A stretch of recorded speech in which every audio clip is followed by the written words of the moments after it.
Step up to the plate and get ready for a Grand Slam interview. Today on Davis Duos, I'm going deep into a major leaguer, former catcher for the San Diego Padres and Seattle Mariners, my dad, Ben Davis. We will be covering all the bases from his incredible journey through the MLB and afterlife retirement and an exciting career in broadcasting. Plus, we'll get to know Ben off the field and some of his family and fun facts, and maybe even a few surprising stories. So grab your peanuts and Cracker Jacks and get settled in, and let's play ball. So, how did you train for baseball when you were young?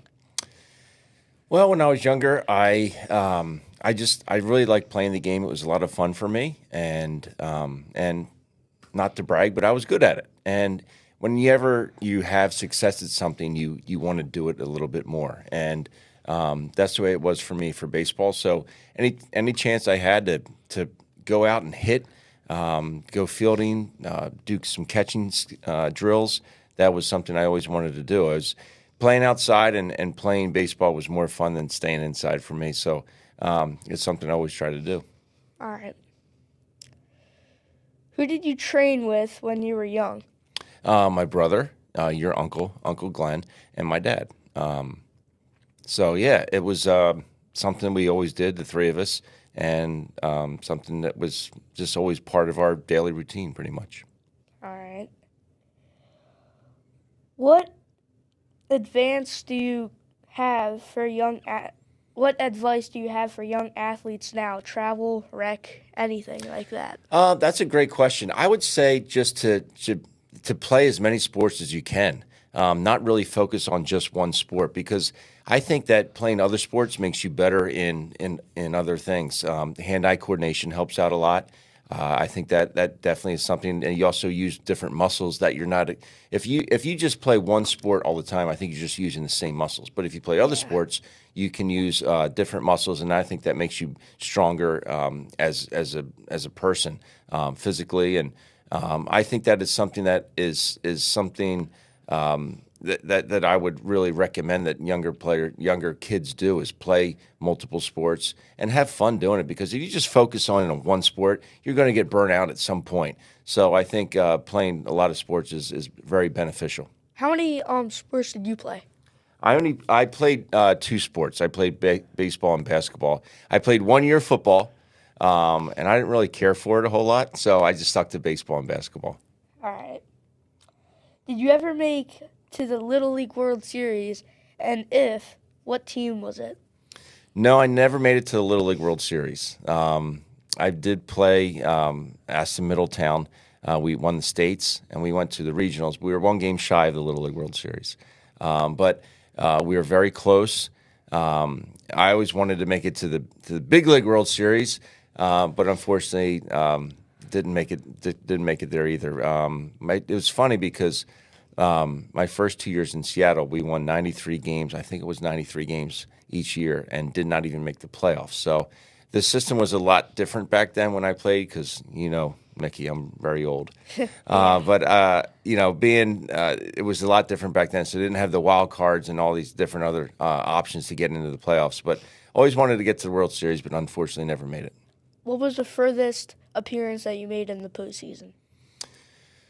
Well, I guess technically 1998 is when I got called up. I was only up for a month. But that team, actually, I didn't make it.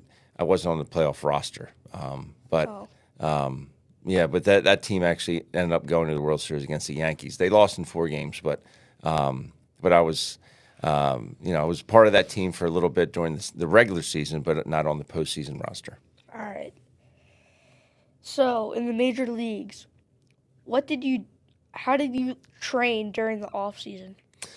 That's a great question. I was very diligent in my process, meaning that I did the same thing pretty much. I try to do the same thing every day. Get up, have a big breakfast, go work out for a long time. I used to lift a lot of weights. And then I'd go do some cardio workout, meaning make sure I get my running in or some type of exercise on that end. Then I'd go eat again. and then in the afternoon I would either go hunting or golfing. So it was a pretty good off season for me. But I used to really make sure I stayed focused and got ready for the season because I wanted to put on as much weight as I could because I would lose so much weight throughout the course of the season. Being a catcher, I'd lose anywhere from 30 to 35 pounds during the regular season. So I wanted to make sure I bulked up and got as big as I could because I knew that weight was going to come off. So I had a pretty strenuous workout routine. I used to work out at a school down the street, Glen Mill Schools, where I used to work out there with a lot of the counselors that used to work at the school. And, I had a pretty good training routine, and it worked out for me. I pretty much stuck to that every off season. Nice. All right. How many times did you have to move during the season of baseball? Well, a couple times. Getting traded in the middle of the season is never fun, but it happened to me a couple times. Once I got traded, from San Diego to Seattle, and then I got traded from Seattle to Chicago. So making that in-season move is really never a whole lot of fun. Fortunately, I had my wife, your mom, Megan, to help me out with those moves. So that was made it a little bit easier for me. And we didn't have any kids at the time, so that made it even easier. It's never easy because you have to basically move all the stuff that you packed for spring training is in one city, and then you have to move all that stuff back to a different city. It's never easy, but it's part of the business, and it's part of what we had to do. All right. So, who is your favorite player that you get to talk to and you sometimes see him now? That's a good question. I would say there's two players that I really had a good relationship with. One was a guy that I played with in San Diego and Seattle. His name is Brett Boone, and his dad played for the Phillies and actually was part of the 1980 World Series team. Wow. Yeah. So, but he was our second baseman in San Diego and also our second baseman in Seattle. But I still stay in touch with him. We talk fairly often. And then probably another guy that I used to play with, it was our first baseman in Chicago. His name is Paul Konerko. And Paulie's a really good buddy of mine. We only had one car in Chicago, Mick. So Paulie would pick me up every day, take me to the ballpark, and then Mama would come and drive the car and watch the games at night, and then we'd go home together. So those two guys are really good teammates of mine, and I enjoyed playing with them a lot. Nice. That must have been fun. It was fun. What teams did you play for, and how long did you play for each team? Well, I got drafted by San Diego in 1995, got to the big leagues in 1998. And again, as I talked earlier, I was only there for about a month. And then the following year, I had to go back to AAA. And then I was there for a couple months, and I got called back to the big league. So I was in San Diego for 4 years, and I get traded to Seattle. So I was in Seattle for about 2.5 years, and then I got traded to Chicago. And I played for the White Sox, and I was there for about 1.5 years. So, it was and then after that, I kind of toyed around the minor leagues for a while, and had a couple kids. And so I realized that I got to do something else with my life. I'm not making a whole lot of money playing in the minor leagues, so we moved on from there. All right. So, what did you do during the on season? During the season? Yeah. It depended. If we were at home, I usually would get up, get something to eat, get ready to go about my day, maybe run some errands, go to the laundromat, do some chores, clean the house a little bit, and then head over to the ballpark. At home, when we were home, I used to get to the ballpark around 2 o'clock for a 7 o'clock game. And then when I was on the road, I did pretty much the same thing, get up. I used to sleep in as late as I could. Get something to eat, and then head to the ballpark. Used to get to the ballpark on the road at around 3 o'clock because our batting practice time was a little bit later. So I was pretty much the first one there every day. I like to get there. I had a set routine. I was very routine-oriented and wanted to make sure that I got everything done that I needed to get done, whether that was working out prior to the game, stretching, doing a stretching routine, long toss routine, whatever. I didn't get my ankles taped every day. Get my training room stuff done and get ready for the game. So it was like I said, very routine oriented. I wanted to make sure I got everything done and knew that I was right on time for the game and had everything done before I got to the game that night. All right. So, what do you like the new gadgets and new rules today and all the pitch count and all that?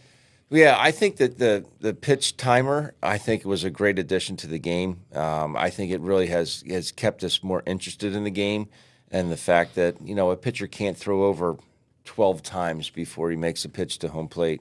He's got to make sure that he's delivering a pitch within a certain amount of time. It really speeds the game up. I think it keeps the fans interested and obviously shortens the game.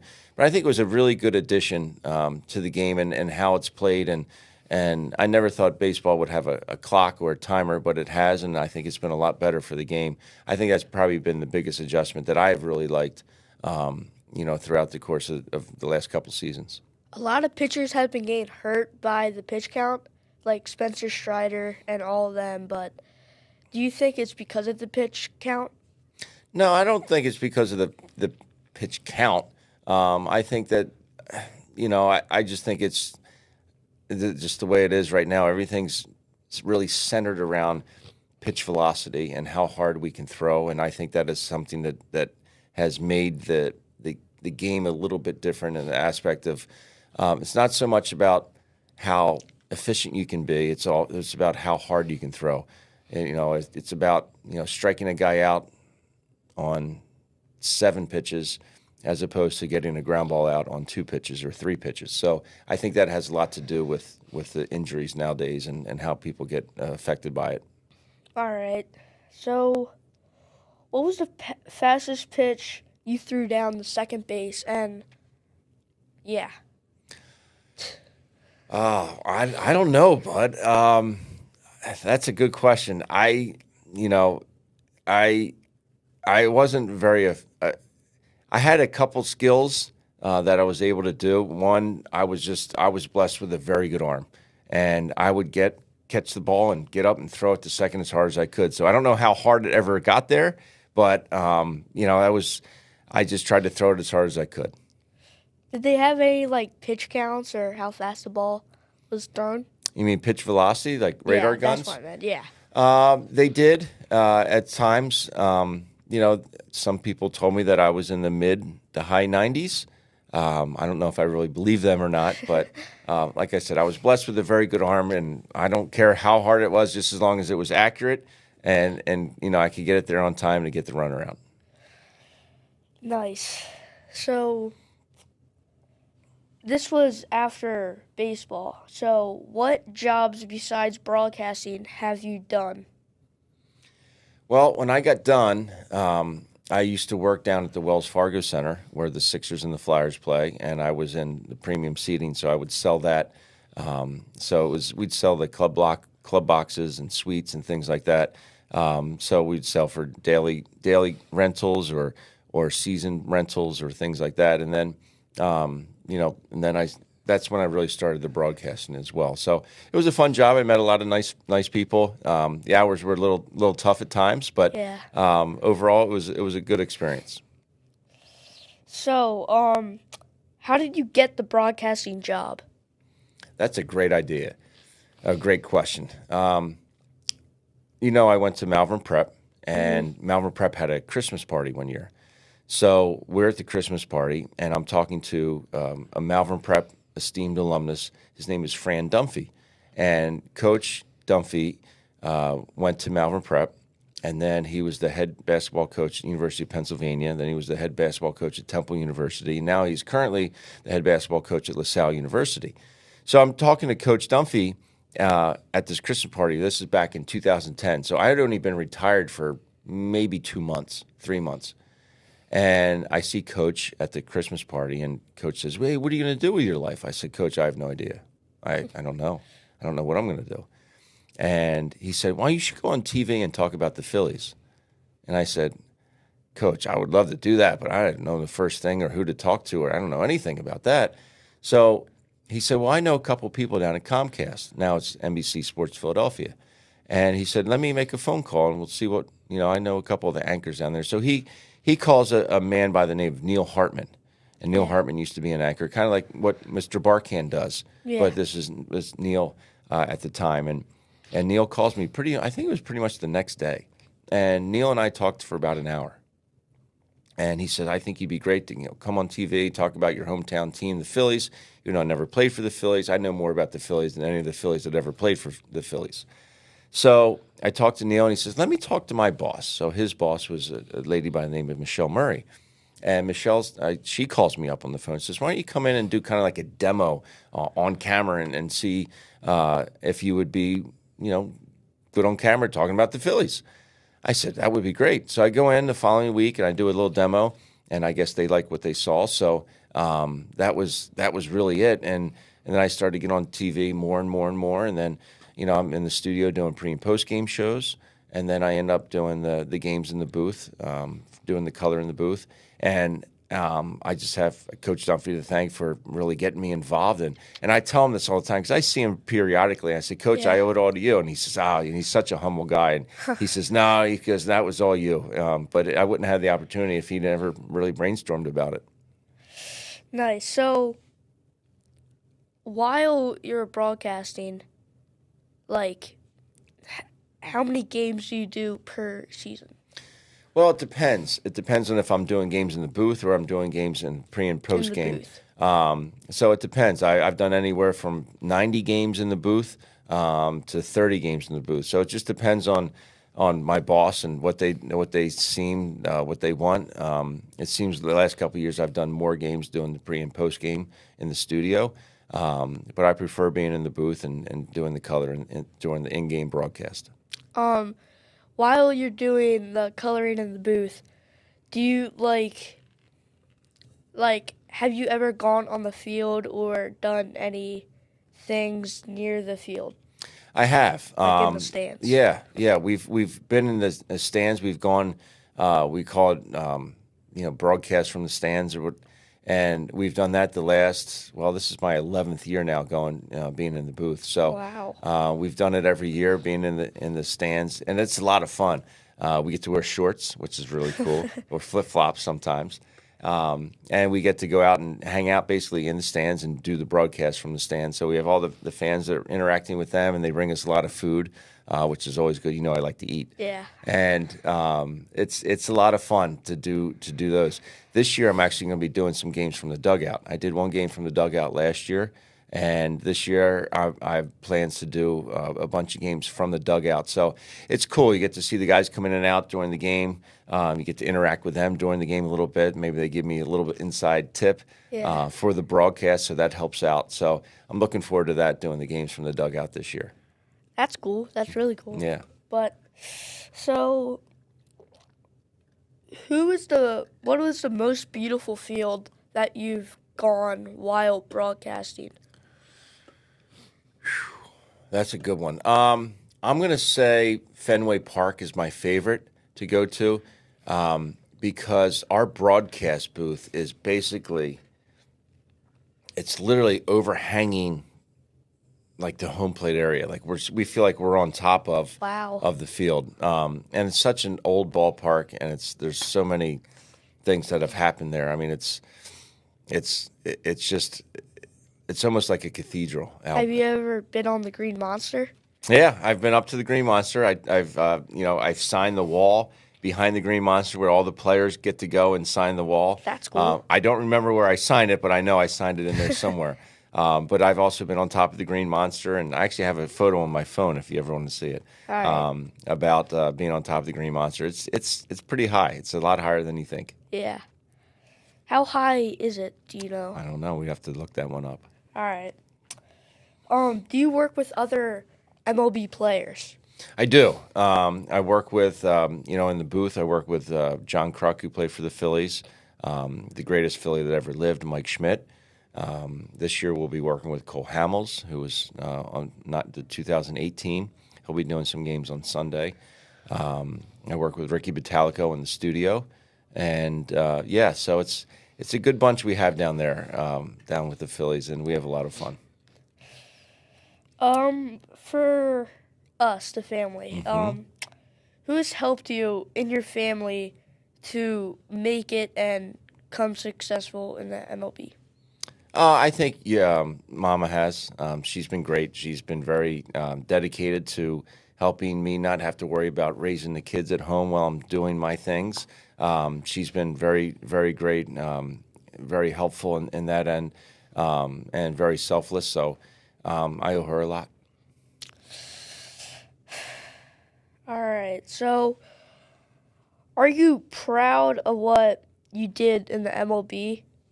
I am. I think anytime you get to the pinnacle of your profession, I think you have to be very proud of that.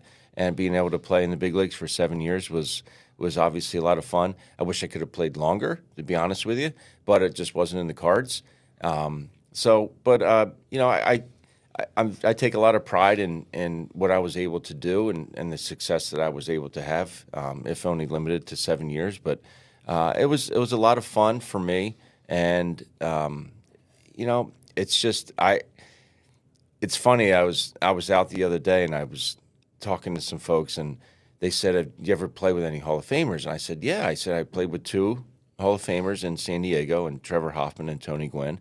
I got to play with 2 Hall of Famers in Seattle, and Ichiro Suzuki and Edgar Martinez, and I got to play with a Hall of Famer in Chicago by the name of Frank Thomas. He was their designated hitter." And you get to meet all these different people and get to know their backgrounds, where they're from, how they got to where they are, what makes them so successful. And it was a very fun career, and I owe baseball a lot. So, did you have to move?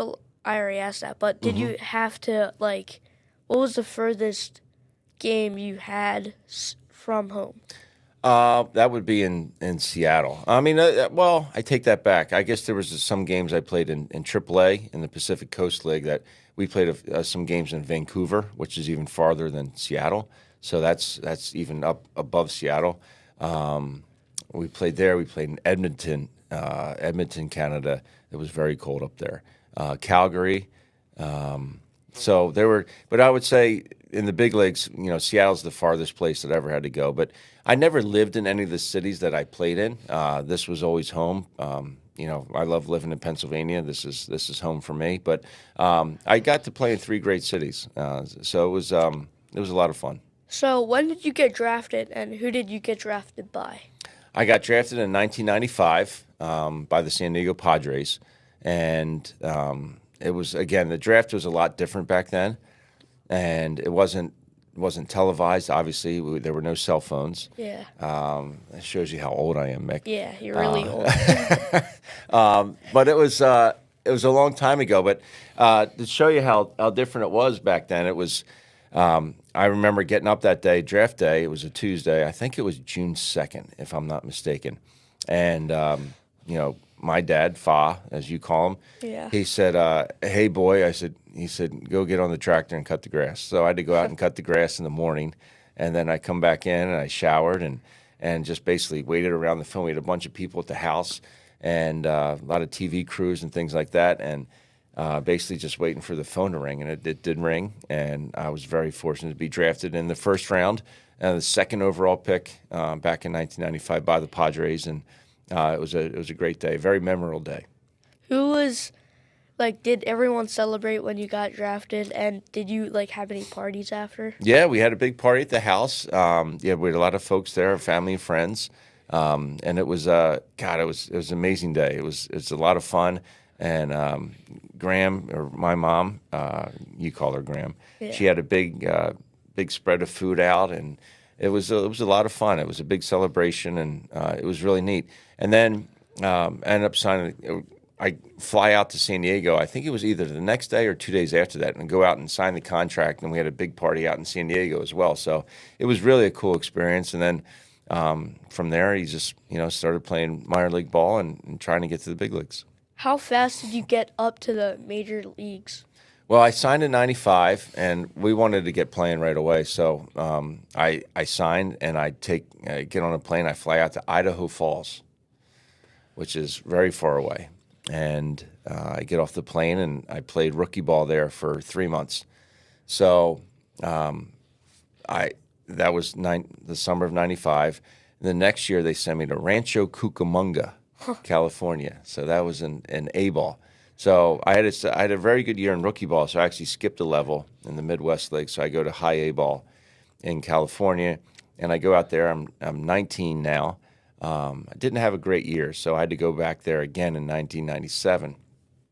Had a lot better year, and then the following year, 1998, I go to Double A in Mobile, Alabama, and played in the Southern League.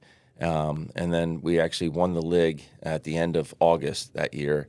And then I got called up to the big leagues straight from Double A for that month of September. And that was a lot of fun. But I didn't really play a whole lot. I only had one at bat. But I got to experience the big leagues, and it was a lot of fun.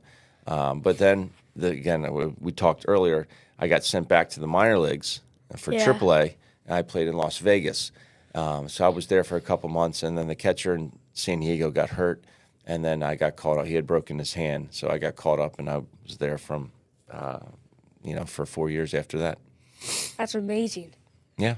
So, did you have any regrets about doing it? Like, what was hard about working or experiencing and doing all that in the MLB? Yeah, I don't have any regrets. As I said, I would have liked to have played longer in the big leagues, but it wasn't in the cards for me. My play had started to really, just wasn't as good anymore. And, you get older, you get a little slower, and things don't work as well. And, your bat speed slows down. But I would have liked to play it a little bit longer. But overall, honestly, I don't have any regrets. I had a lot of fun playing. I love what I do now. I got 4 great kids. That's it, man. No regrets. Are you proud of your kids and how they do in sports? Yeah, I'm proud of my kids. It's what's cool about the kids is you have 4 kids, but they all have different personalities and how that comes out. And proud of you. First of all, thank you. But now in fun facts, how many hits did you have? I have no idea. You don't? Mm-mm. The only stat I know is I had 38 home runs in the big leagues. That's really the only thing I know. But I don't know. That's a good question. Maybe I should go look at that one day. All right. I have one of your baseball cards. I'll probably check on that. Yeah, you could do that. So, did you ever get ejected in a game? And if you did, how? Yes, I got ejected in a game. I foolishly was not having a good game with the umpire. My pitcher, I thought, was making a lot of good pitches, and I was catching these pitches, and I thought they were strikes, and the umpire kept calling them ball. So I guess my Irish temper got the best of me, and I finally caught one. I think it was like the 3rd inning, and I had enough. And he said, and I caught it, stuck a pitch, and ball. And I said, you know what? You're a liar. I said, that was a strike. And he got up and he got in my face. I got in his face, and then he kicked me out of the game. So it was foolish on my part, but I felt like I had to defend or stick up for my pitcher. So that's what I did, and I got tossed from the game. That stinks. Yeah, it did. So, who was the best player? No, who was your best year that you had in the MLB? Probably 2001 was probably my best year. I was in San Diego. I caught 138 games out of the 162. I hit 11 home runs that year. I did okay. It was a good season for me. It was fun playing pretty much every day. But it was the weird part about that year was, so I got done. So I come home. We play through September. I come home in October. And, I usually take the month of October off, play golf, go hunting, whatever.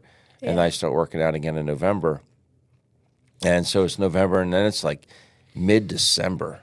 and I'm in the batting cage hitting, and I'm hitting, and I'm hitting, and J.J. Freeman, Coach Freeman. Well, his dad Jimmy would throw me batting practice every off season, and then Jimmy's throwing me BP, and my phone kept ringing and ringing and ringing. I'm like, what the heck's going on? So I finally go over and I picked the phone up, and it was my agent, and he said, "Hey Ben, I'm trying to get a hold of you." I said, "I know." I said, "I'm trying to get my work in here. I'm trying to get my batting practice over with." And he said, "I got to tell you, so you got traded to Seattle." And I said, "What?" He said, "I just, like you just talked about my best year. I just literally had my best year. I was 24 years old with the team that drafted me, and I'm thinking, wow, how did this happen?" And that's when I kind of realized that it really is just a business, and there's a lot of moving parts to that business. And unfortunately, not unfortunately, I had a great time in Seattle, but I just thought I'd be in San Diego a little bit longer. Yeah. So, who is the best pitcher you've got a hit off of, and what was it? A single, double, triple? But yeah, I would probably say that I got a single off Pedro Martinez at Fenway Park. He was never ever easy to hit, but probably the two I'm most proud of. I hit a home run off Randy Johnson and a home run off Roger Clemens. So those two guys were. I mean, Roger Clemens had 7 Cy Youngs. He was pretty good, and Randy Johnson was obviously one of probably maybe the best left-handed pitcher of all time. Yeah. So I would say that those two, they're two of the hits that I'm the most proud of. That's why you're a switcher. That's right. So, have you ever bat flipped off someone? And no. If you haven't? No. No? Mm-mm. All right, so. Neither will you. So, one last question. Uh-huh. I think some of the people have been waiting for this, but do you want to talk about the bunt that you got off to break the no-hitter?